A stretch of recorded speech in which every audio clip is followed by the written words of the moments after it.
Simbahan at Halalan 2022 One Godly Vote. Bilang paghahanda sa May 9 national elections, inihahandog ng CBCP Permanent Council sa pamamagitan ng Commission on Public Affairs at Episcopal Commission on Social Communications sa pakikipagtulungan ng ARCAM AOC, TV Maria, Catholic Media Network, Radio Veritas Asia at Veritas 846, ang radyo ng simbahan, ang isang one-on-one discussion ng mga kandidato sa pagkapangulo, pangalawang pangulo at mga senador. The Catholic E-Forum. Alamin ang kanilang plataforma at mga advokasya sa politika, ekonomiya, kultura at kalikasan. The Catholic E-Forum. Kasama ang mga Veritas Anchors, Angelic Lazo at Reverend Father Jerome Ceciliano. The Catholic E-Forum. Mapapakinggan dito sa Veritas 846, ang radyo ng simbahan, at mapapanood sa Facebook page DZRV 846 at sa Veritas TV Sky Cable Channel 211. The Catholic E-Forum.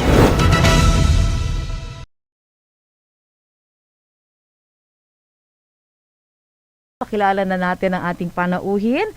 Siya po ay ang Lone District Representative ng Antique at pero matagal din pong naging senador at nagbaplano pong magbalik dahil sa mga nais pa rin ho niyang gawin sa Senado, particularly sa mga may kaugnayan po sa environment, pagtutok po sa health and livelihood.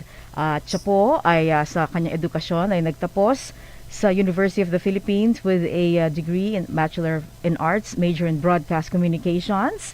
At gayon din po, meron siyang master's degree in National Security Administration sa National Defense College of the Philippines. At marami na nga po siyang mga batas na in-author at kino-author. Atin po siyang kilalanin ng higit pa mga kapanalig. Pinapakilala po natin ang naging senadora, naging kaibigan ko rin nung nagsisimula pa rin sa broadcasting sa ABS-CBN many moons ago. Ito, kapiling na po natin si former Senator Loren Legarda. Good morning and welcome! Magandang umaga po sa inyong lahat. Hello, Angelique. At buwabati ako sa lahat ng bubo ng Veritas, Radyo Veritas, at sa mga nakikinig at nanunood ngayong umagang ito. Sa aking mga kasimanwa sa Antique, mayad nga aga kaniyong tanan, buong Pilipinas, sa mga sa Bisaya, mayong buntag, sa mga Ilocano, na bayan ng aking nanay na 88 years old, na imbagabigat. Good morning po. Ayan, okay. So, we will give you 8 minutes now para mailahad po ninyo ang inyong platform. Kung kayo po ay papalaring makabalik sa Senado. Go ahead, please. Maraming salamat po sa pag-organisa ng forum na ito na napakahalaga para makilatis ng ating sambayanan ang mga nagbibigay, nag-aambag ng kanilang kakayanan para maglingkod. Unang-una po, sa aking 3 termino bilang senador, makikita na nyo ang aking legislative agenda at ang mga plataforma na aking mga nagawa mula 1998 hanggang 2019. Unahin po natin ang aspeto ng kalikasan. Siguro po ay nakikita nyo ang 10 environmental laws na nagawa na po natin. Siguro isa sa pinakamahalaga dyan ay yung Ecological Solid Waste Management Law, RA 9003, na naghihiwalay ng basura sa nabubulok at hindi nabubulok. At ito ay napakahalaga, lalong-lalo na sa panahon ng pagbabago ng klima, na dapat talaga sustainable ang ating lifestyle. Kasama na dyan ang Clean Air Act, Clean Water Act, at Renewable Energy Law, at ang Climate Change Act, among others. Very proud po ako dun sa INIPAS, Expanded National Integrated Protected Area System, kung saan po 94 sa ating protected areas mula sa Cordillera hanggang sa Autonomous Region ay nadeklara na po natin na dapat i-conserve ng ating gobyerno, tutulungan. Pangalawa po, syempre sa edukasyon. Natutuwa po ako na nung bago magpandemya, bilang chair ng Senate Committee on Finance, na co-author po natin yung free college education, quality tertiary education. Ano ba ito? Ito yung libreng edukasyon sa mga state universities at colleges at sa local government colleges, pati na po naka-earmark ang pondo sa ating mga medical students. Bilang chair po ng Senate Committee on Finance, naglaan po tayo ng pondo sa unang implementasyon pong taon ng free college education. Imagine niyo po yung pandemya na hindi po natin naipasa ang batas na ito. Lalo po sanang naghirap ang mga pamilya, pero buti na lang po meron tayong free SUCs at miscellaneous expenses and free tuition. Pangatlo po, sa pangkalusugan, kailangan papaigtingin ang ating bagong batas na ginawa, yung universal healthcare. Again, in the first year of implementation as chair of the Senate Committee on Finance, we were able to find the 18 billion pesos for the implementation. Ito po, babalikan po natin, God willing, pagbalik po sa Senado, na mas maigting po ang implementasyon ng ating public healthcare system para hindi lang po infrastructure, kundi na rin po equipment at kakayanan ng ating mga healthcare workers. Sa edukasyon na pang DepEd, we know that there are 26 million children without their own gadgets. At sa pandemya, nakita natin ang hirap ng buhay kung wala pong sariling tablet, pahiram-hiram. So I filed the One Tablet, One Student Act. And you say, how will that be funded? 80 billion pesos. Sa ating 5 trillion peso budget, that's only 1.6% of the whole budget. Kaya po yan. And it's the lifeline, so to speak, of our children. 26 million of the poorest families enrolled in DepEd schools. Sa pangkabuhayan po, nung aking pangalawang termino, ay inotor ko po yung Magna Carta for micro, small, and medium enterprises. I sincerely believe that any pandemic recovery would have to focus on the economic empowerment of every Filipino family. Kaya nga po, ang Department of Trade and Industry, DTI, Shared Services Facilities, ang siyang nagbibigay po ng equipment at tulong sa mga maliit na negosyo. At lahat ng programa ng gobyerno po, ang siyang nag-focus po sa mga pagpondo at libreng puhunan at kapital sa small business. I believe that the only way towards a sustainable pandemic recovery is by providing the needs for economic livelihoods, and those are the laws I've already authored, but we have to continuously fund it. And second, it must be attuned to the climate pathway. Hindi po natin pwedeng isawalang bahala ang ating 10 batas ng kalikasan. We cannot go back to the old normal. It has to be not just the new normal, but the better normal, where we respect nature, where we align our lives with our environment and nature. For after all, this is the decade of ecological restoration. Nabanggit ko na po ang pangkabuhayan, pang-edukasyon, at pangkalusugan, at pangklima, at pangkabuhayan. Ito po ay ilan po sa mga nagawa natin at patuloy nating gagawin. Let me add that I also filed the special risk allowance dahil ito po isang provision sa Bayanihan Law na nag-expire na po noong June 30, 2021. Ano ba ho ito? Ito po yung mga incentives po, kompensasyon na karagdagan sa ating health frontliners na kailangan institutionalized in a law so that in any public health emergency, not just the COVID-19 pandemic, in any public health emergency, ay meron po tayong special risk allowance for our healthcare workers, which will also include our barangay health workers. Let me also add that as author of the PESO law, Public Employment Service Office, in my first term with the late Cablas Ople, I was a very young senator then, inamendahan po yan, and I further filed a further amendment so that employment facilitation will include also self-employment and entrepreneurship. So final ko po yung BISO, Barangay Employment and Entrepreneurship Service Office, para yung 42,000 barangays all over the country, hindi na po kailangan magpunta sa poblasyon o sa mga syudad ang mga kababayan natin. They will know the natural resources which are renewable in their areas and can encourage people to do renewable and sustainable livelihoods. What do I mean? Ito pong suot ko, ito po'y hinabi sa isang barangay, Bagtason, sa amin po sa Bugasong, Antique. Ako po yung nagagalak na nakapagtayo po tayo ng ilang mga weaving centers na nakakatulong po ngayong pandemya magdulot po ng kabuhayan sa ating kababaihan. Pati po mga lalaki, may mga weavers na po. So the focus on livelihood and small business and reaching out and providing skills to our people, even in the hinterlands, from the mountains hanggang sa karagatan ay napakahalaga. At siyempre, ang pag-alaga po sa ating mga mangingisda at ang ating magsasaka and to help them adapt to the adverse impacts of climate change and to adapt to the new normal. Ilan lang po yan sa ating mga nagawa sa ating tatlong termino mula 1998 at patuloy pong gagawin.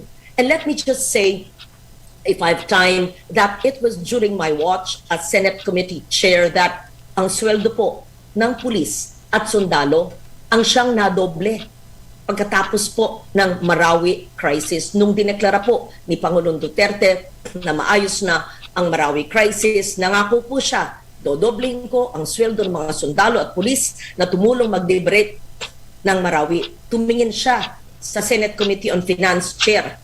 Naghanap po tayo ng pondo at nadoble po at na-sponsor po ang Joint Resolution number 1 na siyang nagtatalaga ng pagdodobling at sundalo. Thank you very much. Ilan lang po yan ang ating nagawa para po sa lahat ng sektor ng ating lipunan. Marami pa sana, but I will answer that later. Thank you very much. Okay, thank you very much for your answer, for your opening remarks. Okay, at ngayon, Father Jerome, let's begin get the ball rolling. Go ahead, please, with your first question. And let me greet Father Jerome. Good morning po. Hi, Father. Good morning. Good morning din po, Senator. Good morning po. Napaka-impressive ng mga binanggit po ninyo at talaga namang nakita namin na ito nakakatulong sa mga kababayan po natin. Pero tanungin po namin kayo, matagal na rin po kayo sa Senado at ngayon po ay naglilingkod kayo bilang isang kongresista. Pero bakit po nais ninyo ulit na bumalik sa Senado? Although pahapyaw po kanina na binanggit na ninyo yan, pero directly para mas maintindihan ng mga kababayan po natin. So what's motivating you? Why did you decide again to rejoin the Senate race? Yes, it was the pandemic, Father, that prodded me to return to the Senate.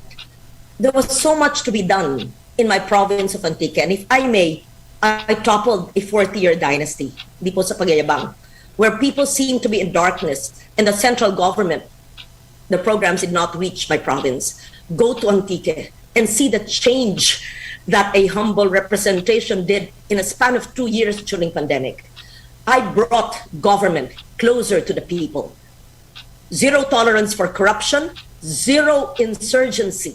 Instead of arms, I gave them tools and retooling for TESDA and scholarships and built healthcare centers. I believe that with a leadership that understands governance up to the grassroots and during pandemic recovery, we need leaders who will understand the issue of climate, of environment, of disaster risk reduction, which I've been advocating for 2 decades now.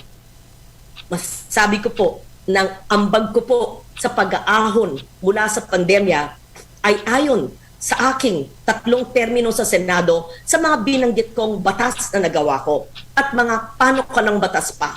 Isa pa po, ito pong dekadang to ang pinaka-crucial sa ating pag-akma ng buhay sa climate change o pagbabago ng klima. It's been my life's work to seek climate justice. As a 1/3 of 1% emitter of greenhouse gas emissions in the world, we're also the top 3 vulnerable, but not everybody and not all our leaders, local or national, completely understand what I've been passionately working for 3 decades now, or even when I was a young journalist, Father.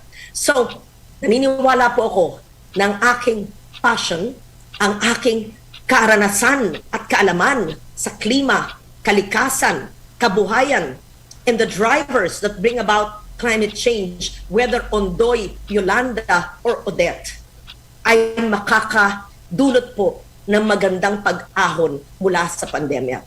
And the 10 environmental laws, they're well-intentioned laws and we debated them well and I wrote them well. Are they being implemented properly? Why is it that only 1/4 of our population is implementing RA 9003 when that could be the key towards less flooding and many more, and a sustainable livelihood, zero waste, like what I did with Barangay Holy Spirit in Quezon City.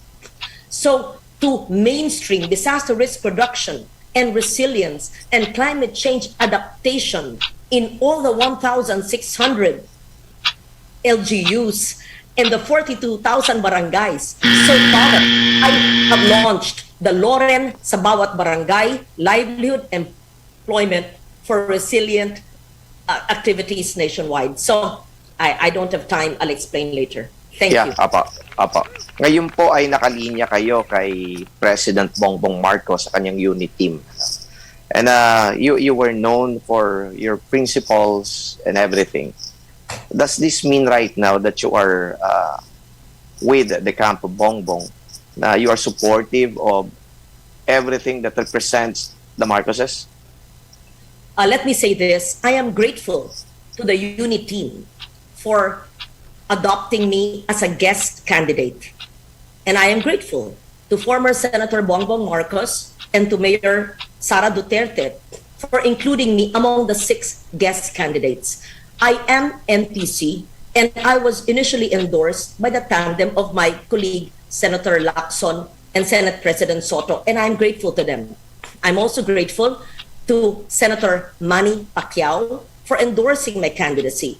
I am grateful to the PDP Laban of the President and Secretary Custi for including me as their first guest candidate. I am grateful to Mayor Isko Moreno, who came to my residence but has not declared yet his list of candidates, but asked me to help him in case he wins. Now, the unit team, there are many shared advocacies for climate, for environment, for renewable energy. I do not look at personalities. We are all imperfect, Father. We all have our sins, but we all have advocacies which may be similar with each other. As individuals, as candidates, whether local, national, senatorial, we may be different in our views and our backgrounds, but perhaps if we get together and have some meeting ground on shared advocacies for the good of our country. But as always, I have been independent-minded in every aspect of my 18 years as senator. And so I am grateful to all of them, especially the unit team, which has given me the platform to further espouse the advocacies I have done since 1998 and since my days as a young journalist. Talagang alam natin yung passion ni Congresswoman and now Senatorial aspirant Loren Legarda sa kalikasan. And although maganda nga po yung mga batas na inyo pong naiakda, there seems to be a disconnect talaga sa mga nangyayari on the ground. Like for instance, sinasabi nila na ang Pilipinas ay ang isa sa top producers ng plastic, and we are spewing plastic sa karagatan ng talagang in great numbers. What is it that is missing in the law, or what is it that needs to be done pa rin? Kasi talagang we are swimming, or we are being flooded by trash. The reason is, Angelique, is because there is no law. And that's the reason why I am running again, because I have filed that for many Congresses. There is no law banning or regulating the use of single-use plastic. That's why Ecological Solid Waste Management Law of 2001, which I authored since 1998, should have a list of those acceptable packaging materials which the DENR since 2001 has reneged in its mandate to list. And then I filed the ban on single-use plastic and the extended producer's responsibility. Eh hindi pa po naipapasa sa House of Representatives po. Ito po ay napasa na. Let me just show you something. Ito po ay isang aming kabuhayan sa Antique. Papadalan ko po kayo sa Radyo Veritas. Ito po ay gawa ng aming mga ati, mga native indigenous materials. Kami ang mga weeds, ang mga pandan, ang bariw, ang buri, lahat ginagamit. Marami po kami bamboo na sa furniture at nag-project po ako ng mga kubyertos. Sa ating pag-ikot-ikot, marami tayo sa mga fast food, humingi po tayo ng mga gamit, single-use plastic tapos tatapon. Ito po, dala ko palagi. Nabigyan ko niya lahat ng senatorial balls. Imagine, 108 million Filipinos. Kung kalahati doon palagi nag-fast food, sana encourage ko na rin yung mga fast food companies mag-spur pa ng local economy pag meron pong mga ganitong bamboo materials. Marami pa po akong proyekto, hindi ko lang maabot lahat ito yung aking mga bayong naggawa po. So, I call it sustainable rural livelihoods. Kami po sa Antique, at hindi lang sa Antique, sa iba't ibang lugar, I have more than 1,000 projects all over the country where I give equipment, we give maliit na puhunan, training, para pong gumawa sila ng mga bagay na ayon sa kalikasan na hindi po makakasira at magkakaroon sila ng income. But back to the question of plastics, if we do not reverse the way we live now, we are already one of the greatest producers of plastic, and there will be more plastic than fish by year 2050. Kaya ganun po kaigting ang aking passion na maipasa yung aking ilang termino na o ilang taon ko na pong na-file yan. Hindi po maipasa pa. Pero siguro, dahil po sa nangyayari sa pandemya at nakita natin sa climate crisis, way back in Ondoy, 2009, bakit po sa ilang oras lang ng ulan nagbaha na ang Metro Manila? Dahil ang daluyan ng tubig ay may mga nakabarang plastic. Kaya sinasabi ko po, maaari naman yung mga recyclable materials, maaari naman pong ban or even just gradual para hindi po maapektuhan, mawala na ng trabaho. At dapat may extended producer's responsibility. In short, pag ikaw gagawa nito, ay kailangan hanggang maubos yan o mag-dispose, sagot mo. Example po, kumakain po ako ngayon ng saging. Ito po ay, ang balat ay hindi ko tatapon kung saan lang, may compost pit po ako, tinatapon ko po yan sa lupa at gagawin kong organic compost. Huwag po natin tinatapon ang ating plastic o anumang mga gamit sa karagatan, sa ilog, sa kanal, sa esteros. Ito po'y nakakasama sa ating kapaligiran, pati na rin sa kalikasan at sa ating kalusugan. I would push for the ban on single-use plastics. Hindi ko sinasabing bawal ang lahat ng plastic. Hindi naman po. Kamukha tong aking jug na ito, yung tuktok niya, parang plastic yata, pero reusable po siya. So it's a very practical, sensible, and there are local governments that have already local ordinances, and they could be models. Kung hindi natin maipasa sa pangkalahatan sa nasyonal, hihimukin ko na lang ang League of Municipalities. Ayan, pakitaan kayong gilas kung sino ang may kaya, and there have been already. It's just a matter of a shift in the way we live. Alright, thank you. Okay. Thank you for that. Follow-up question ko lang, Jik. Binanggit kasi ni Senator Loren kanina na ang tagal-tagal niya na to na final pero hindi na ipapasa. Siguro curious din ang mga tao dito, maganda po yung layunin na talagang i-ban mo yung plastic pero hindi na ipapasa. Ano bang pumipigil po sa mga kasamahan ninyo, Senator Loren, at hindi maipasa-pasa yung bill na yan? Father, passing a law is not easy. Let me explain to you the process, kung maaari po. Hindi ko kasi pwedeng sagutin kung bakit hindi nila pinapasa yan. For example, may expanded National Integrated Protected Area System declaring 94 protected areas. Alam ba ho nyo, 13 protected areas pa lang ang naipasa ng Kongreso sa ilang dekada. 13 po. Ang daming kailangang proteksyon ng mga bundok at mga lawa at mga mangroves. Nung ako po ay chair ng Environment Committee, sabi ko, hindi po ito pwedeng isa-isa. Ang tagal ko ng senador, 13 pa lang. At ilang dekada na, panahon pa ng mga yumaong senador. Pinagsama ko po sa isang omnibus bill. Sabi nila, hindi pwede. Kasi isa-isa dapat yan. Sabi ko, maski 10 termino ako hanggang 90 years old, hindi ko mapapasa lahat ito.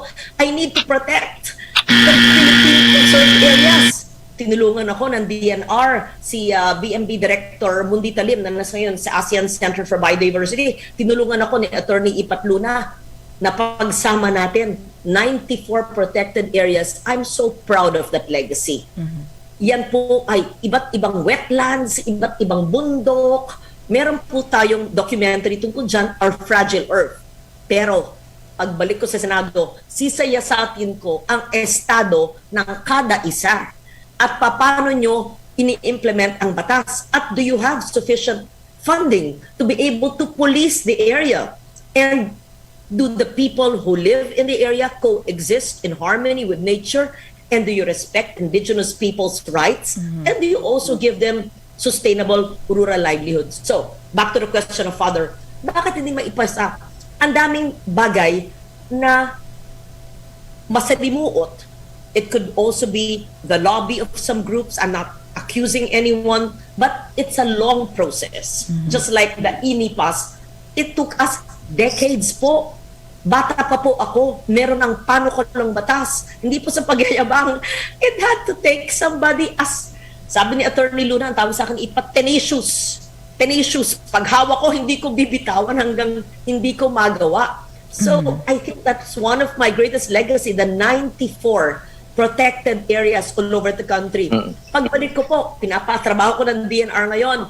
Ano yung mga may presidential proclamation qualified na maging protected area? I want to protect 100 more in my next term, God willing, if I return to the Senate. There's so much protection to be done. Senator Loren, kasama ho ba dito yung conflicting business interests? Kaya po hindi maipasa yan kagad at hindi masuportahan ng ibang mga kumbaga colleagues niyo. Kasi nakita na, ulit-ulitin ko, maganda po layunin, kumbaga protektado po talaga natin dito, hindi lang environment, pati kinabukasan po ng mga Pilipino din dito, mga mangingisda and everyone, Pero ganun pa man, parang napakalakas yata ng lobby, di ba? Para hindi ito maipasa, samantalang ang ganda-ganda nga po sana ng pwede maging benepisyo nito. So, ngayon ang follow-up question ko dito, kapag ganun po, ba kaya ninyo manindigan sa mga personal na interest ng ilan po dyan?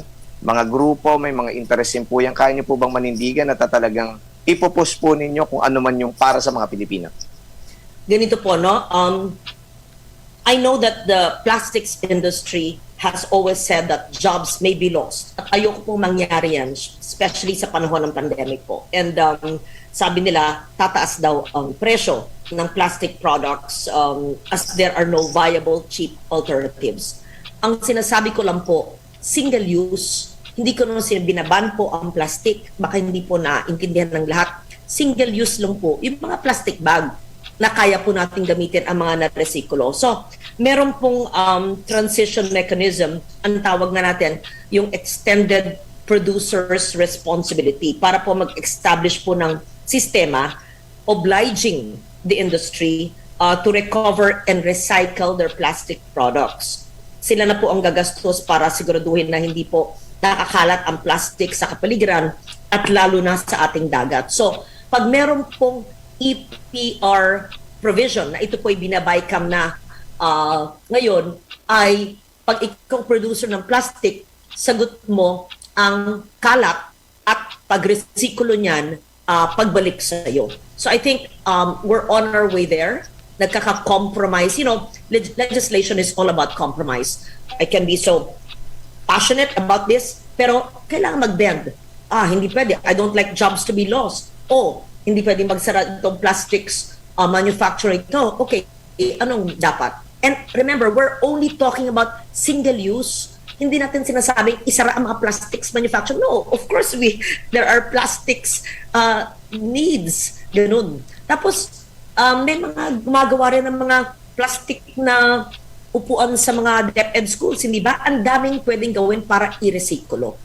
Yun po. Okay. Thank you, Senator Loren. Father, meron lang ako idadagdag na tanong tungkol pa rin sa environment. Nabanggit din kasi itong mga protected areas na nais pang paramihin ni Senator Loren.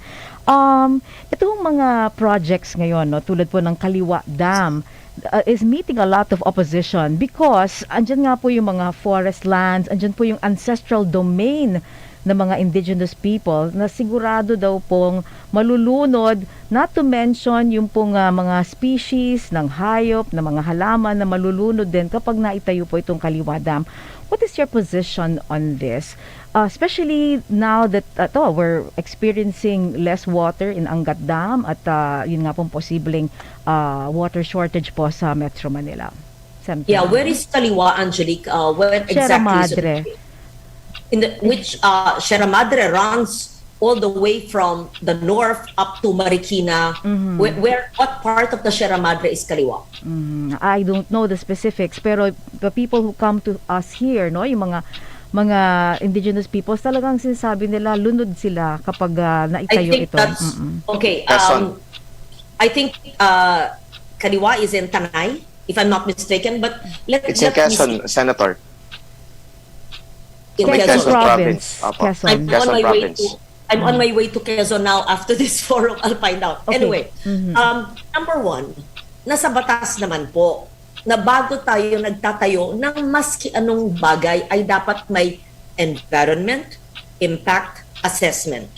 Pangalawa po, ay dapat pag na-assess, may mahabang proseso, ay merong ECC, Environment Clearance Certificate. At kailangan yung pag-uugnayan at konsultasyon sa mga lokal na komunidad. Hindi lamang ang politiko, LGU, kundi na rin po ang mga CSOs, POs, and NGOs.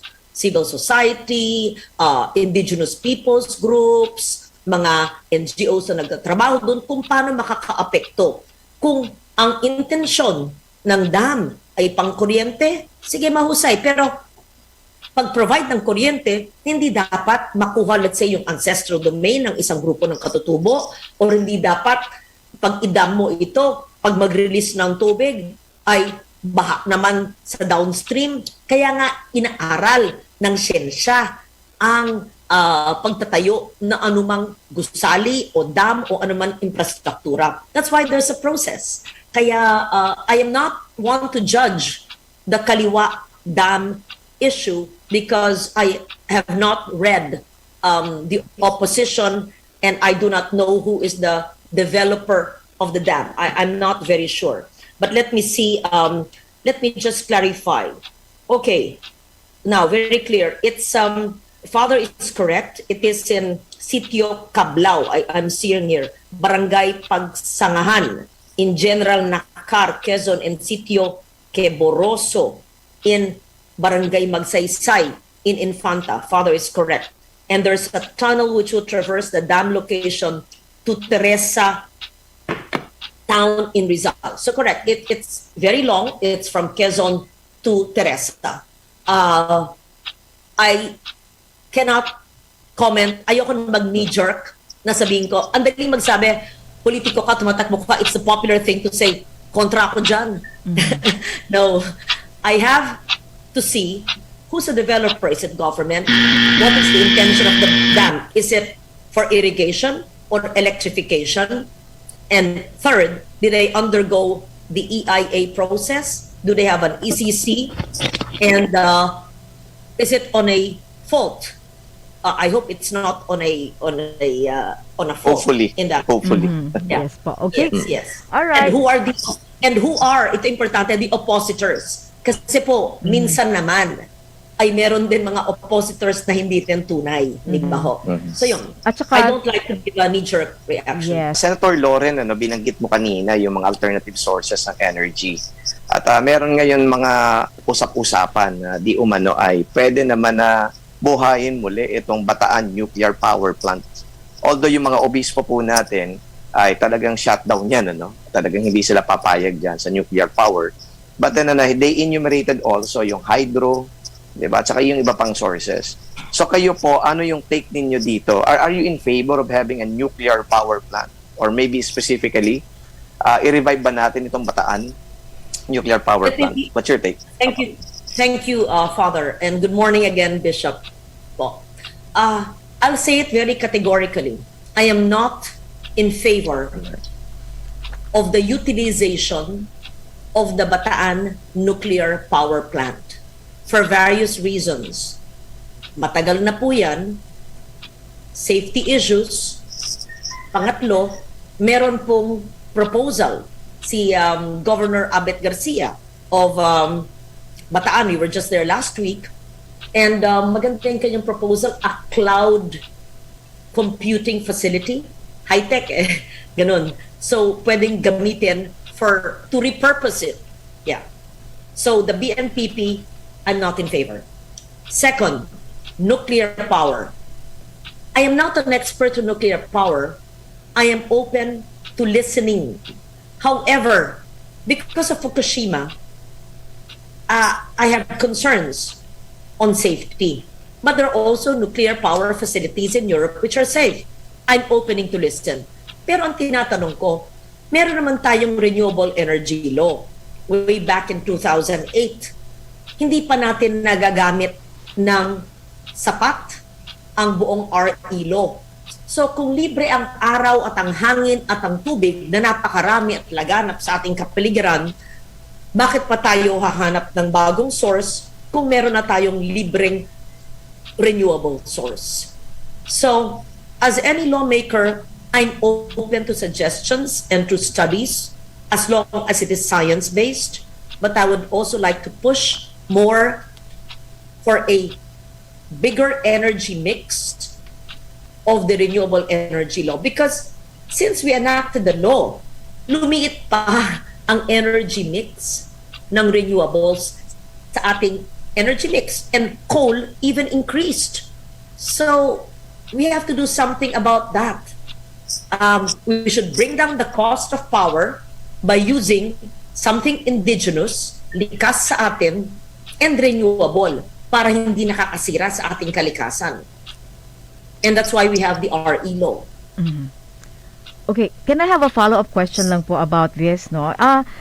Sa palagay niyo po ba, should there be a law that will eventually phase out the use of coal? Kasi nga po, every time we talk to our environmental advocates, talaga pong sinasabi nila, nadadagdagan yung mga coal plants sa drawing board. So you're right, ano? Imbes na nababawasan, ito pong coal ay mas ginagamit. Shouldn't there be a law that should say once and for all, okay, we give you 5 years, 10 years, and let's slowly, take this out of the mix? In fact, Angelique, the Department of Energy last year had already put a moratorium on new coal plants or greenfield coal projects. Nagbigay na ng moratorium ang DOE on an advisory that no new coal plants will be given permits. That was last year. So I believe legislation is not needed because there's already a cap or a moratorium on new coal plants. Second, we should hasten, bilisan po natin, ang transition from fossil fuel, whether coal or anumang klase ng fossil fuel, hanggang sa RE. Sabi ko nga, nandyan na yung batas ng 15 years, ang gaganda ng mga probiso, kailangan lang bilisan. Pangatlo, nasa ating financing institutions yan. Paano kung nagtatayo ng negosyo? Hindi ba kailangan ng pondo? If we have banks and financing institutions that will say, no, I will not lend to coal, paano sila makakapagtayo? Diba? There are funding institutions, I cannot name the banks, I'm not certain, who already have declared that in the Philippines. And there are countries like the UK that said no more coal and we will phase out coal by year, was it 2025? That's very soon. So it could be a government policy as well to do that. I would like to hear from my presidentiables who is in favor of the not gradual, the phase out of coal. But of course, we need to have the energy available to make up for the lost energy from existing coal plants. Again, taking into consideration jobs that may be affected. Okay, thank you. All right, back to you, Father. Okay, shift po tayo, Senator, sa education. You mentioned about the pre-education law. At ito ay para sa mga SUCs, state colleges and state colleges, universities. Ano po bang pwedeng maitulong nyo rin sa mga private institutions, tertiary institutions, para at least yung edukasyon po ay, hindi naman natin masabi talaga privilege, but it is a right actually na dapat na ini-enjoy ng ating mga kabataan. Ano pa pwede po ninyo maitulong sa pamamagitan po ng pag-legislate ng batas? Meron po tayong Magna Carta for public school teachers at Magna Carta for private school teachers. Hindi pa po ito batas.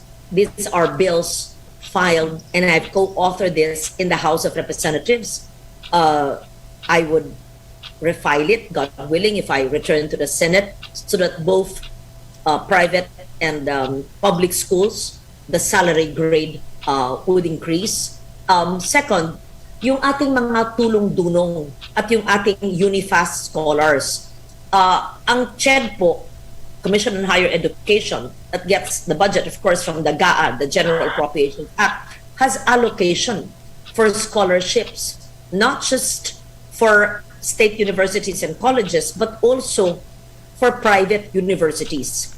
Kaya siguro po, lakihan na lang ang alokasyon sa pribadong sektor sa mga mahihirap o maralitang pamilya na gustong makapag-aral sa pribadong eskwelahan.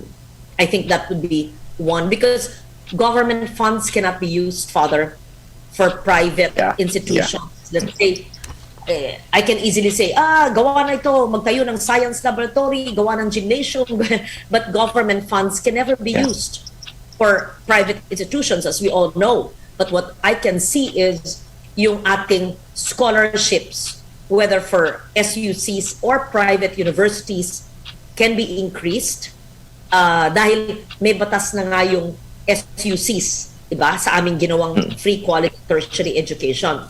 Pero hindi kasama dyan ang private. But we have tulong-dunong which can be for private and for public to increase the funding mechanism for bright students who can make it to the best private schools as well.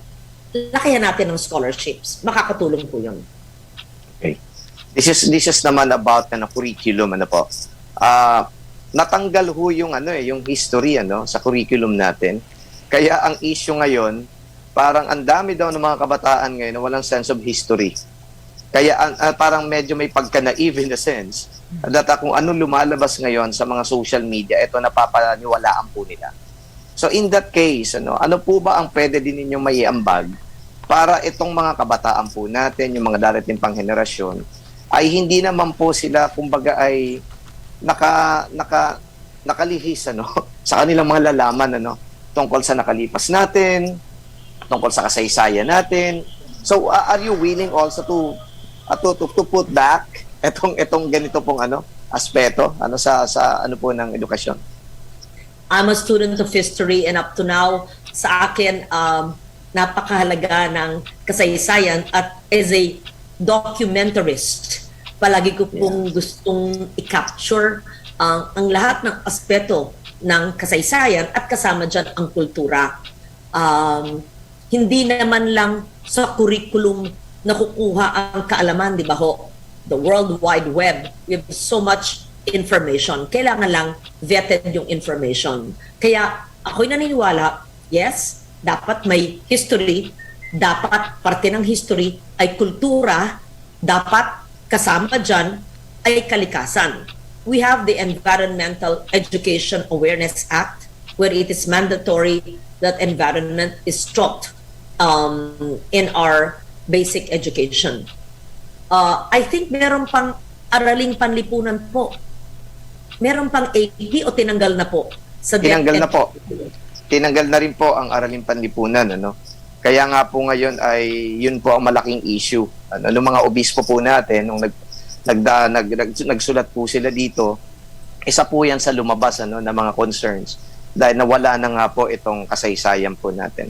Well, we'll see. I will have to see that ang natirang ating subjects. Let's see. Let me just also mention that one of the innovations during pandemic that I did is a road to 500. Hindi ko alam kung napanood nyo. I can share it with Veritas. Sana you can play it po on your online. Ito po yung aking collaboration with the National Historical Commission. Sabi ko nga, I am a student of history. Ito po yung ating 500 years since the entry of Europeans headed by Magellan into the Philippines. So we had a webinar series with Director Escalante and Professor Xiao Chua on the road to 500 and looking back in the history of our country. So all the flagship quincentennial projects were also there, and this was our collaboration with DepEd. I can share those informations. Let me also mention that we have the tertiary education subsidy that applies to private higher educational institutions under the law that we authored. Let me just state, I'm reading now from my RA 10931.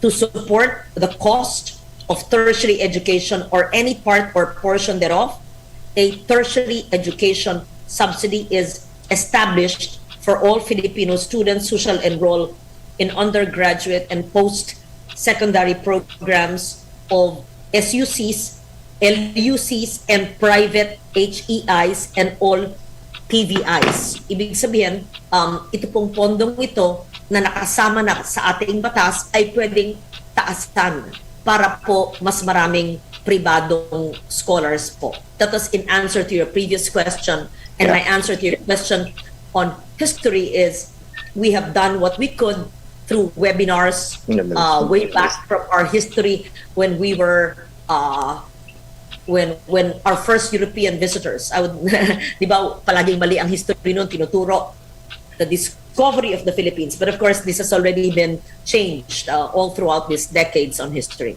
But yes, of course, I'm in favor of and see the importance of history. It was one of my favorite subjects in grade school, and I was always highest in history. It's one of my greatest interests. Opo. For the first question po na meron tayo, maraming kabataan ngayon ang nakakaranas ng depresyon.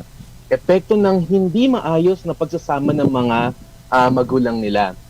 Anong batas ang isusulong po ninyo upang mapalakas ang relasyon ng mga mag-asawa at masolusyonan ang mga kinakaharap na problema ng mga kabataan sa ngayon? Ang tingin ko po, hindi naman tayo kailangan mag-antay ng batas para palakasin ang samahan ng mag-asawa o pamilya. Importante po ito sa komunidad, ang support system. Importante rin po maybe the former Senator Shahani, the late Senator Shahani, had a moral recovery program, something akin to that, para po magbalik ang ating basic values of family, yung mga maaring mawawalang mga sinaunang values na mahalaga sa atin. Maybe that would be very important. Initiatives of all sectors, not just the Catholic Church, but even barangay-based programs to strengthen the basic unit of family. I think that's very important. Even to have activities to engender more or closer family ties. I think it would be difficult to legislate that, no? Mahirap sa tingin ko. Mas magandang, although perhaps if Veritas or kayo po could give us proposed legislation, but I cannot think of anything, but it should be a parang part of our daily norm na gawin natin ang makakaya, diba? Ganun. And I think that I would go back to nature again. If you go back to nature, to environment, if you make our children appreciate our God-given blessings and gifts, if father, mother, parents allow this communing with nature, I think even communing between and among ourselves and family will come next. I am very, very concerned about trafficking of our children. I'm very bothered and angered by online sexual exploitation.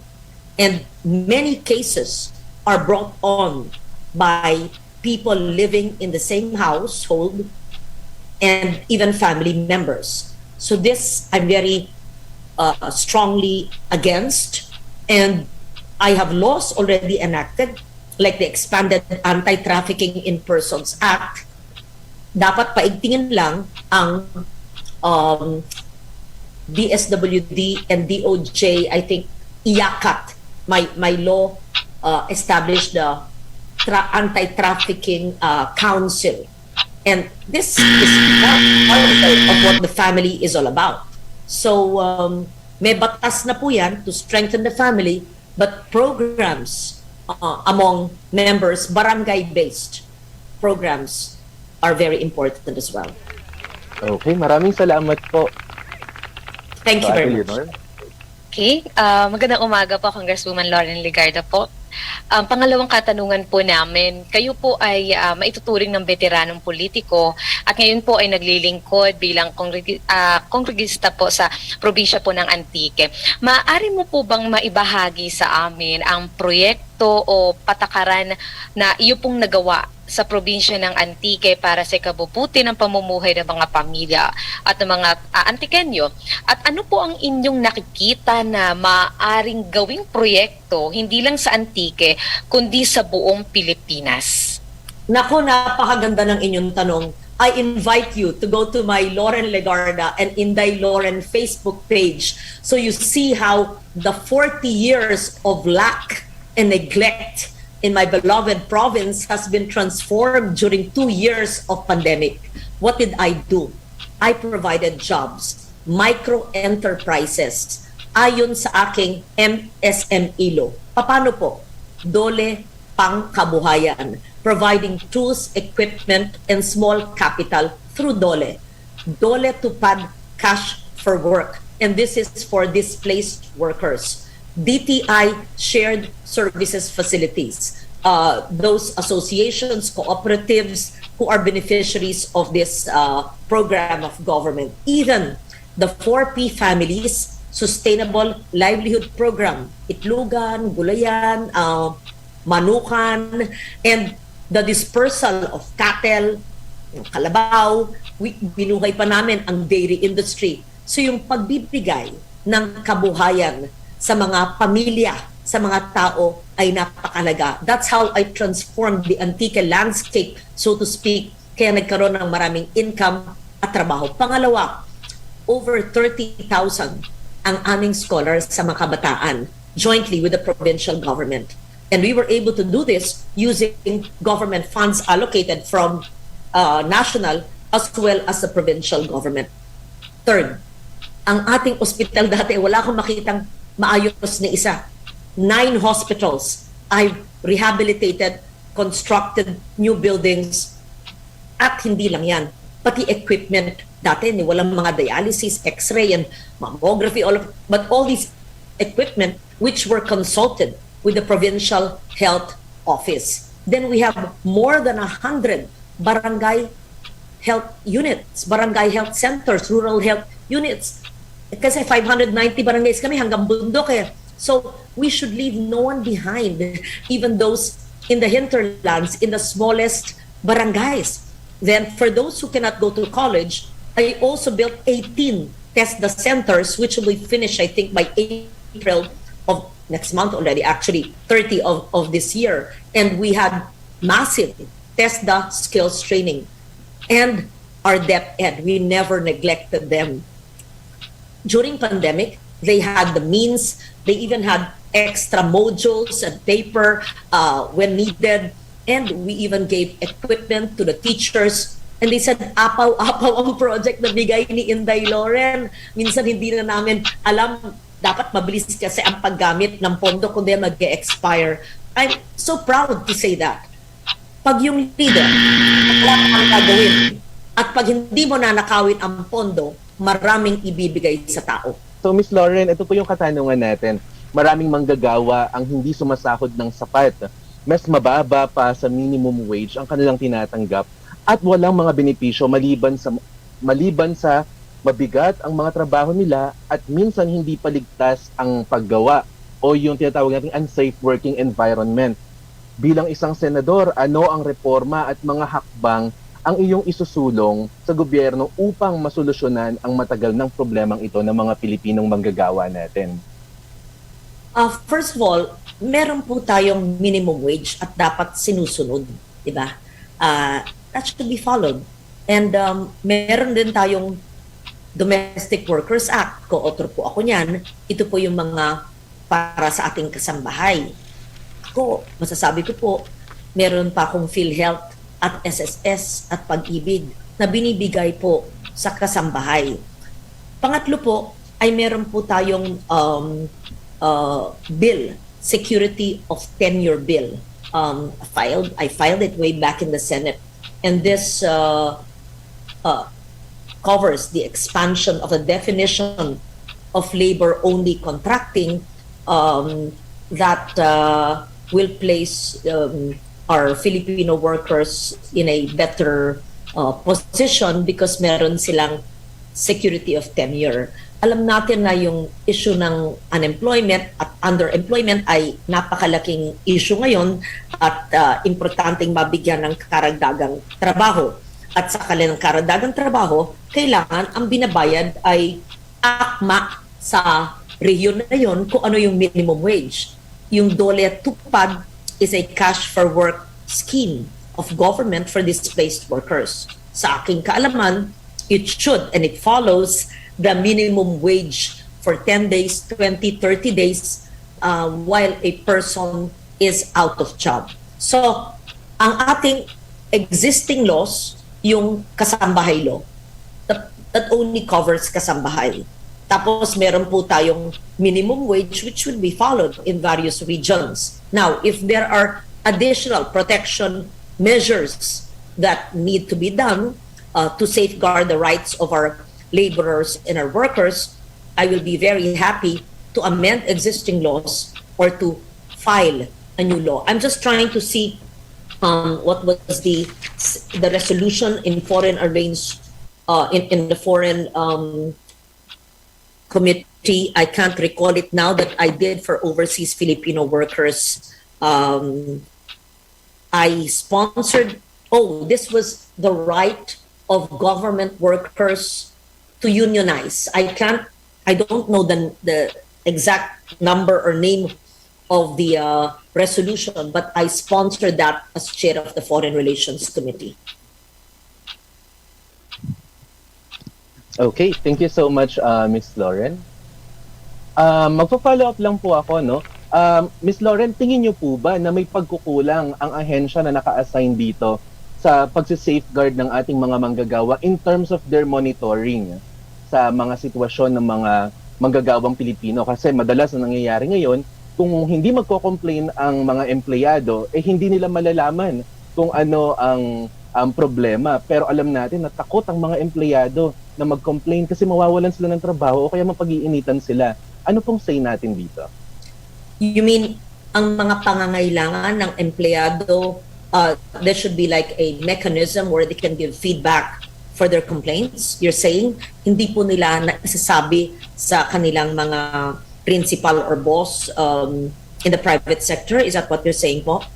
But actually, what I'm saying is, tingin niyo po ba may pagkukulang ang ahensya na nangangalaga sa mga empleyado in terms of their monitoring? Kasi di ba dapat nagkakaroon sila ng mga regular visits and monitoring o audits sa mga opisina para makita kung anong sitwasyon o kalagayan ng mga empleyado. Is this a private sector or the public sector or government? Let's go with the private one. I think lalo na ang private sector, alam nila ang kalagayan dapat ng kanilang mga empleyado because productivity. And palagi yan, meron yan admin officer or human resource manager di ba? Because lalo na sa private sector, because you are results driven and profit driven, malalaman mo kung may kakulangan ba ang mga empleyado mo at kung may kakulangan, bakit kaya siya mabagal ngayon, bakit kaya siya namomroblema, Bakit kaya absent ang absent? Ako mismo sa opisina po, because working online, everybody has to log in at a certain time, and pag may taong palaging madalas mag-absent, we find out why. Kung may problema, meron po tayong mental health consultants, either psychologists, counselors, na nakakatulong, therapists, yes. And let me just state that when I was in the Senate, let me see, we have the Mental Health Act. Let me see, I don't have the RA number, but ito. It was RA 11036 way back in 2018, which seeks to provide affordable and accessible mental health services for Filipinos suffering from mental disabilities. And we, under the law, provided the Philippine Council for Mental Health, established under the DOH. I wonder if this has been implemented already to provide for a coherent, rational, and unified response to mental health problems.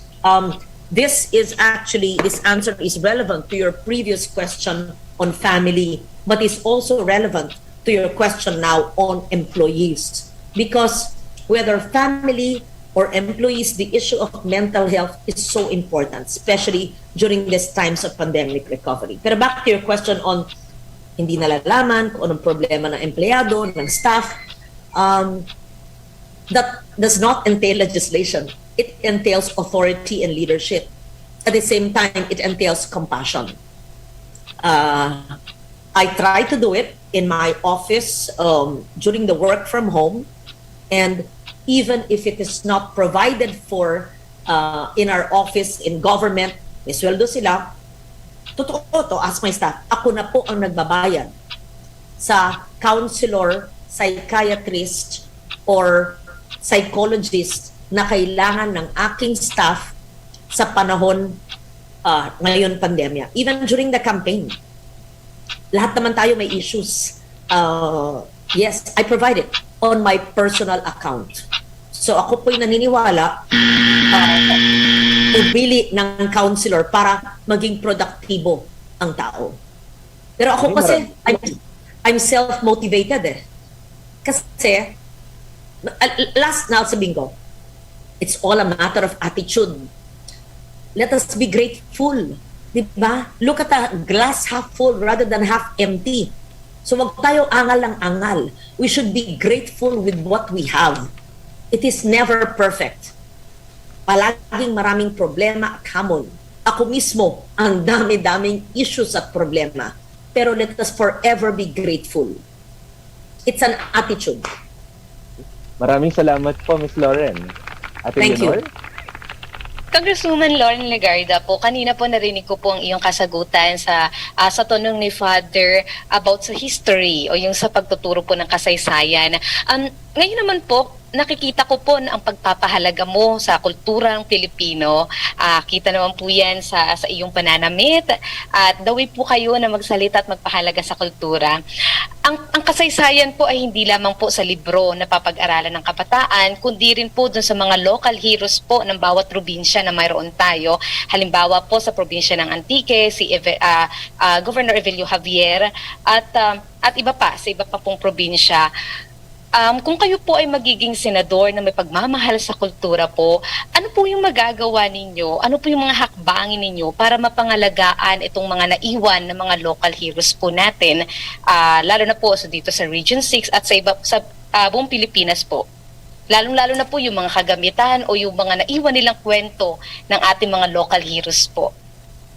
Sana po I can give you the opportunity to watch yung aking Dayaw show. I'll give you a soft copy of that, where we document indigenous knowledge as well as our tangible and intangible heritage. All my adult life, I have been documenting our local heroes. In fact, yung Gamaba Gallery po sa National Museum, ako po ang tumulong magpondo po niyan at proyekto ko kasama ni former Assistant Director Ana Labrador at Jeremy Barnes. Ang Gamaba ay ang manlilikha ng bayan awardees. Kumbaga, mga national artists of our indigenous people.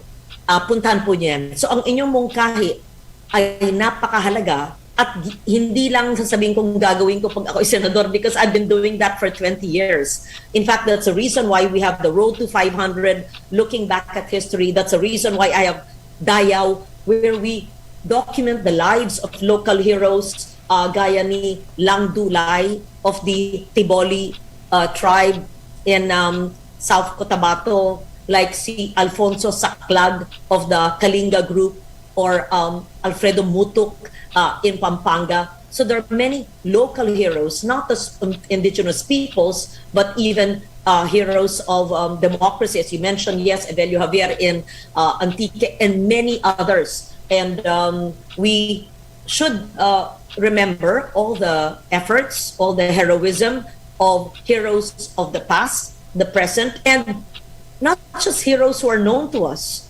Every day, there are heroes in our midst. The frontliners who were working in pandemic, the heroes, the climate activists who are working in their own little way, in the mountains, forest rangers, people who've died protecting the environment. There are many, many heroes in various sectors in different areas of the country. And that has been my life's work. If you're aware of the work I've done, whether as a journalist, as a documentarist, and as someone who continues to document our indigenous knowledge. In fact, in my ANC show Dayaw, I say Dayaw, our knowledge, our pride, because really our local heroes and our knowledge of our local heroes should inspire us and take pride in the kind of culture that we have. Father Jerome, would you like to ask additional questions before we get the closing statement from our guest? Sa kakapirma pa lang ng Pangulo na pumapayag na magkaroon ng foreign ownership, talong-lalo na sa telecommunications company, airline industry. Well, maganda naman po ang sinasabi nila, no, dahil makakatulong ito sa pag-angat ng ating ekonomiya, makakapag-provide ng trabaho. Pero sa aspeto po ng national security, ano po bang nakikita ninyong disadvantage, lalong-lalo na telecommunications company, ang hawakan ng mga banyaga? Do you think that the Filipinos need to be very cautious and really be concerned about this? Unang-una po, tama po kayo, Father, yung Public Service Act, yan pong inyong tinutukoy, Yeah. right? Which Opo. signed Opo. into law March 21. That was just the other day, right? And this would mean that 100% of foreign equity on all economic sectors in our country except transmission, distribution of electricity, pipeline and sewerage, seaports, petroleum pipelines, public utility vehicles. Okay. Sa aking kaalaman ay hindi po ako co-author ng measure na ito. Pero ito po ay naipasa na. Bilang isang, how do you say it, eksperto sa national security. Yun po ang aking master's degree at nag-general staff GSC course din po ako dyan, ay ako po ay naniniwala na kailangan siyasatin natin ano ang ating hinahayaang ipasok na foreign ownership, at kung ownership, ano ang kanilang administrative or managerial parte sa pagpapalakad ng mga ito. I'm not saying I'm against the newly signed law, but tingnan po natin ano yung the devil is in the details. Let me use that phrase. Yung IRR, the implementing rules and regulations per sector. So, binasa ko po yung mga sektor na hindi sakop. So, yung mga sakop na sektor. And when I'm in the Senate, God willing I return, I would like to see the favorable impact because we need investments. When we open foreign ownership 100%, hindi na 60-40, that's great. So there will be robust economic activity, jobs will be created. So we will see all sectors, and how will it impact again on Filipino investors, baka matabunan at mawawala ng pagkakataon sa sektor na yan ang mga MSME, mga paborito ko, dahil batas ko yan, dahil wala silang sapat na pondo gaya ng dayuhan. Pangalawa po, sa issue ng seguridad. Tama po kayo dyan, dapat may certain information if it will infringe on our national sovereignty or security as a nation. So, napakalawak ng Public Service Act. So, yung mga sektor na pinayagang pasukan ng dayuhan ng ownership, dapat tignan natin yung IRR ng newly signed law and how will this affect our nation. It will be, I will take an active part in the oversight function of the Public Service Act. Okay, thank you for that. Jake, meron pa bang tayo? Being a security expert. Well, we have siguro one last question na lang po, Father, Okay. before the closing So, remarks. Senator Loren, sa Senado, meron po tayong bilyar at baka makasunod pa yung isa pang bilyar. Meron na rin po tayong binay, baka maupo din po ang isa pang binay. Meron po tayong dalawang ehersito ngayon na kumakandidato. Yung isa pong Cayetano nakaupo na at meron pang kumakatok na isa pa. So anong posisyon niyo sa political dynasty? Ang hirap, pinakamahirap na tanong dahil puro kaibigan at kasamahan natin. Yes. Okay, pero, ito pinapaalala ng staff ko. Sa aking termino sa Senado, ako pala ay nag-file ng SB 1258, yung Anti-Political Dynasty Act of 2016 that will prohibit political dynasties. I'm not sure if I proposed this in the House of Representatives. Under this measure that I filed then, no spouse or person related within the second degree of consanguinity or affinity, whether legitimate, it's long. So it wasn't passed into law. But to be honest about it, this is a political reality. In the end, whether we have a law or not, it is up to the people. Kung magaling yung mag-ina, bakit natin papagbawalin? Kung may magkapatid, bakit pagbawalin? Alam ko pong parang hindi patas ang laban, ang ibig niyo sabihin. Pero habang walang batas, siyasatin po ng taong bayan ang mga hinahain ng kandidato at kung ano po ang kakayanan ng kandidato. Ang masasabi ko lang po, nung ako po'y tumakbo sa Senado, wala po akong minanang pangalan dahil hindi po politiko yung aming pamilya. Wala po akong kamag-anak sa gobyerno, wala po akong walang tumulong para po iluklok ako sa Senado na isang tinatawag na pamilyang o dinastiya. I'm proud to say that in 1998, when I ran as a very young senator, ang linaban ko po ay yung pangkalikasan. And the time, they said, hindi ka mananalo dahil environment, wala nakakaintindihan, Loren. Sure, ulus ka. Noong 2007, sabi na naman nila, hay naku, environment, hindi ka mag-gets ng tao. Noong 2013, the same thing. 2022, everybody now is espousing climate. Napapalayo ang sagot ko. Sinasabi ko lang po na tumayo ako sa sarili kong kakayanan, sa sarili kong kaalaman, at sa aking mga strong advocacies.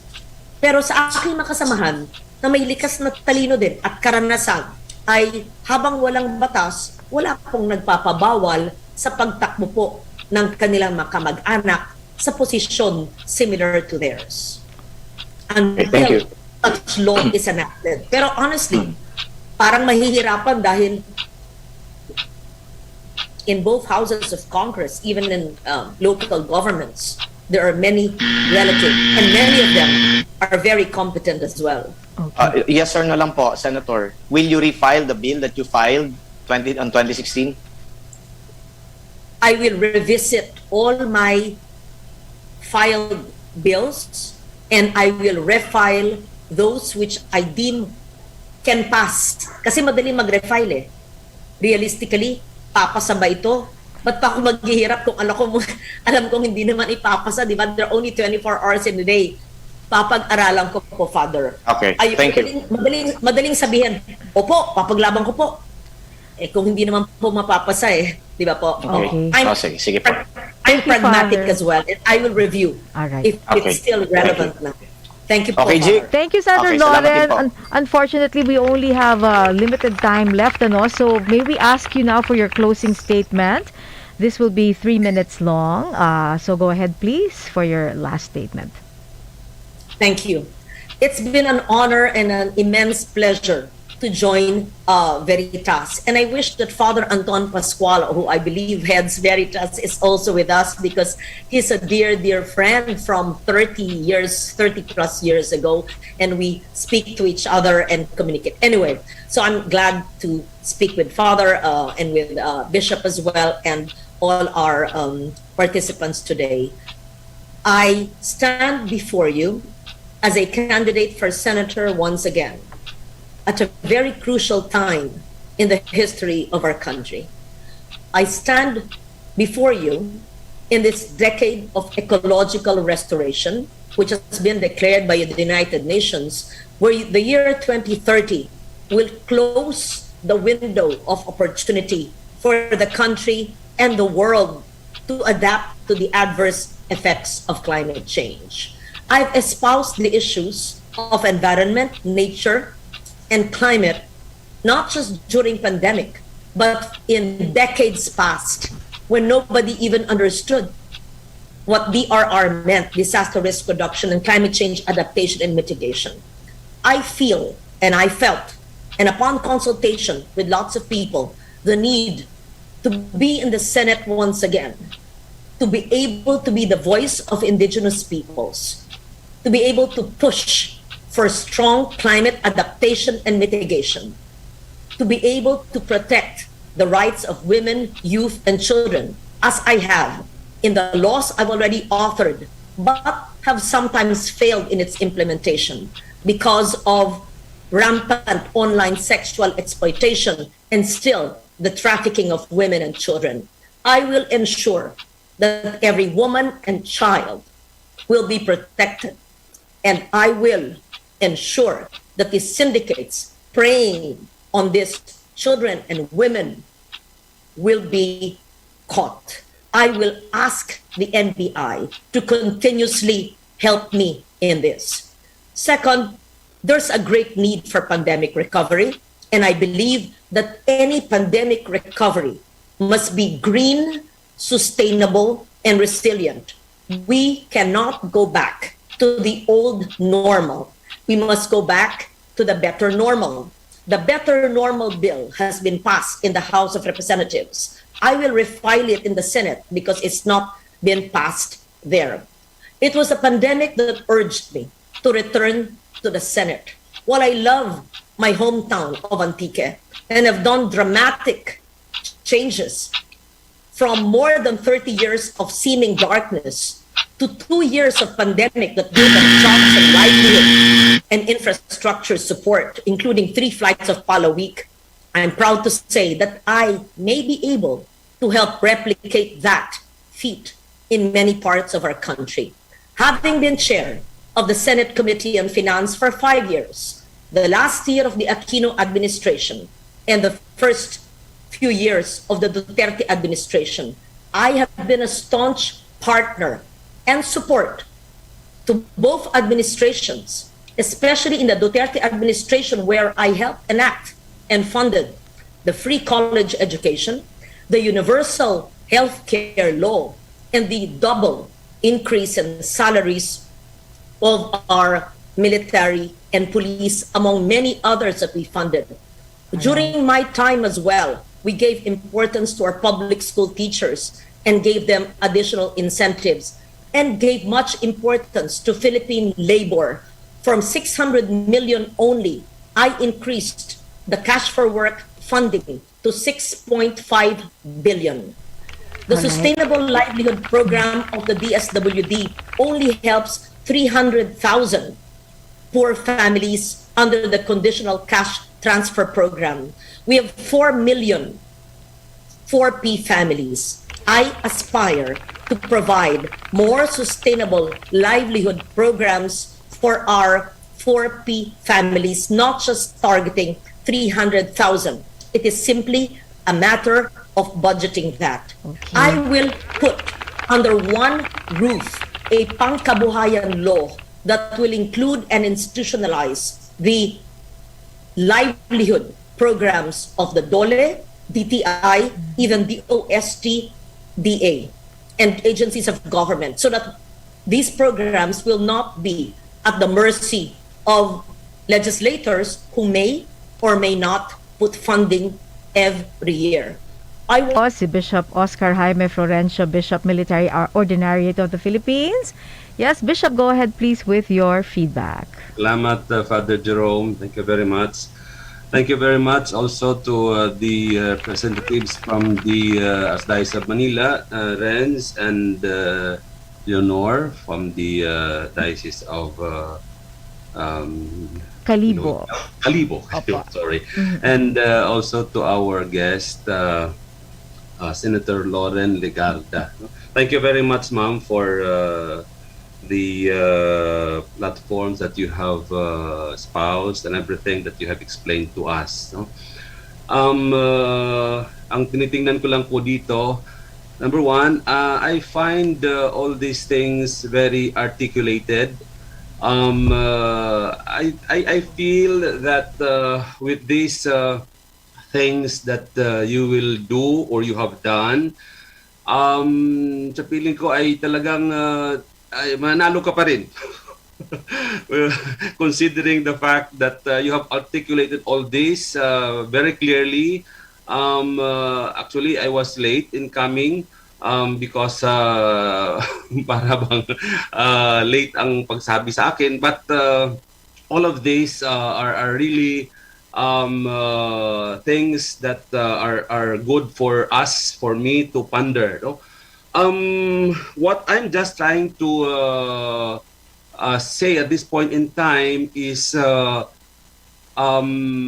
perhaps all these things that you have done, those votes that you have garnered before, ang ano ko dito, ang payo ko sa iyo, you will really you will feel as if the world is on you, no?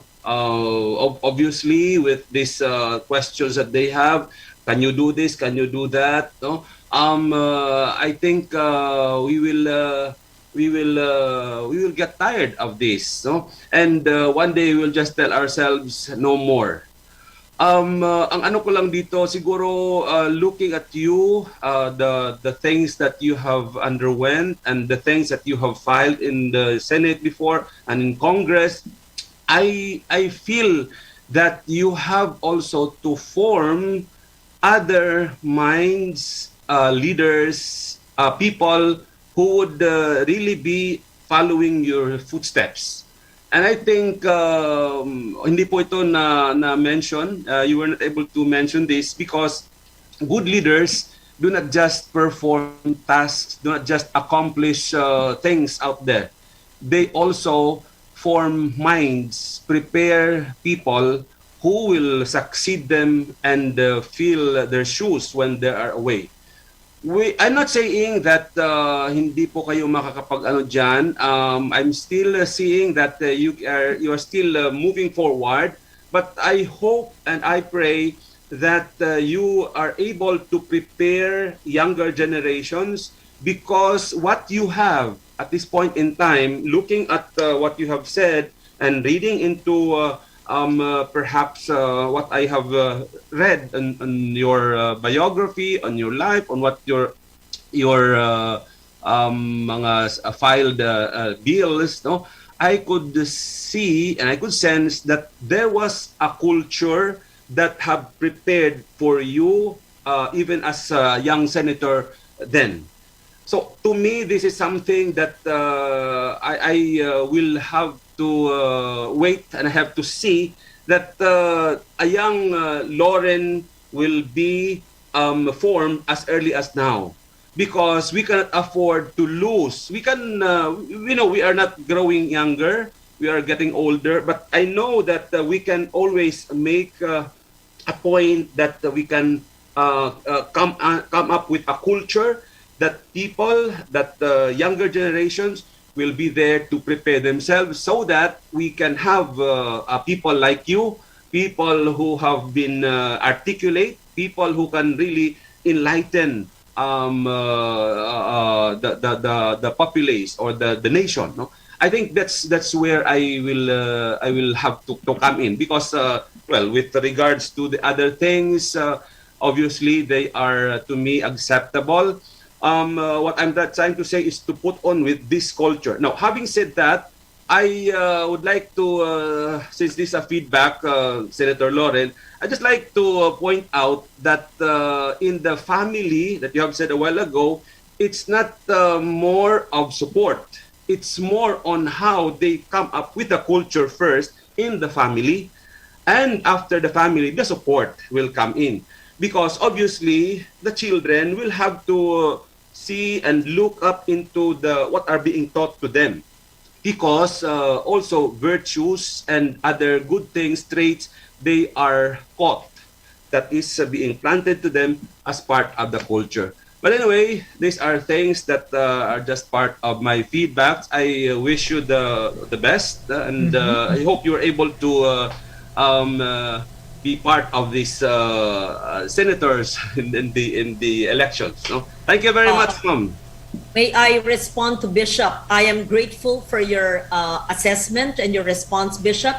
And let me just tell you that I have mentored many people in and out of government. So, if I suddenly leave this world right now, marami na po akong na-mentor who are high in government, in the private sector. And in fact, they say, galing kami sa Loren Legarda School of Leadership. Marami po. Pangalawa po ay marami po tayong tinatrain na climate champions that we get from local communities, from local governments, from all over the country. I have worked closely with the Climate Change Commission, which I created by law, so that in our webinar, Stories for a Better Normal, we find climate champions, even during pandemic, in different parts of the country. And I will continue to do that with them, but not just on climate. But because of your suggestion, Bishop, I will create the Loren Legarda Institute of Leadership, where my life's work will be shared so that mentoring can be institutionalized. Thank you for that. Okay, thank you. Thank you, Bishop Oscar. At Thank you. maraming salamat muli, Senator Loren. Si Father Anton just texted and sabi niya, regards to Senator Loren. She's a good friend, ingat. Okay, so Father Anton says hi. Alright, and now we are down to our last portion. Ito po yung ating pagbibigay ng Truth Covenant. May we ask you to please raise your right hand as you read the contents of this covenant. Go ahead, please. The Truth Covenant. I, Loren Legarda, as leader of the country, pledge to support and promote the right of every Filipino to vote. I pledge to advocate truthful, responsible, upright, transparent, and honest elections in this 2022 synchronized national and local polls. I pledge to support campaigns that aim to motivate the Filipino people to take responsibility for the country by participating in the polls. We also exert great effort and exhaust all means to encourage every Filipino to responsibly exercise the right to suffrage. I pledge to avoid resorting to the politics of personalities and patronage, to refrain from using guns, goons, and gold. I pledge to strongly admonish our relatives, friends, followers, and supporters to desist from using violence, deceit, fraud, and other unfair and dishonest practices. I will uphold the credibility and the integrity of the remaining campaign period and election process, the dignity of the Filipino people. I will uphold the Constitution and support truthful, responsible, upright, transparent, and honest elections on May 9, 2020. Simbahan at Halalan 2022. One godly vote. Bilang paghahanda sa May 9 national elections, inihahandog ng CBCP Permanent Council sa pamamagitan ng Commission on Public Affairs at Episcopal Commission on Social Communications sa pakikipagtulungan ng ARCAM AOC, TV Maria, Catholic Media Network, Radio Veritas Asia at Veritas 846, ang radyo ng simbahan, ang isang one-on-one discussion ng mga kandidato sa pagkapangulo, pangalawang pangulo at mga senador. The Catholic E-Forum. Alamin ang kanilang plataforma at mga advokasya sa politika, ekonomiya, kultura at kalikasan. The Catholic E-Forum. Kasama ang mga Veritas anchors, Angelic Lazo at Reverend Father Jerome Ceciliano. The Catholic E-Forum. Mapapakinggan dito sa Veritas 846, ang radyo ng simbahan, at mapapanood sa Facebook page DZRV 846 at sa Veritas TV Sky Cable Channel 211. The Catholic E-Forum.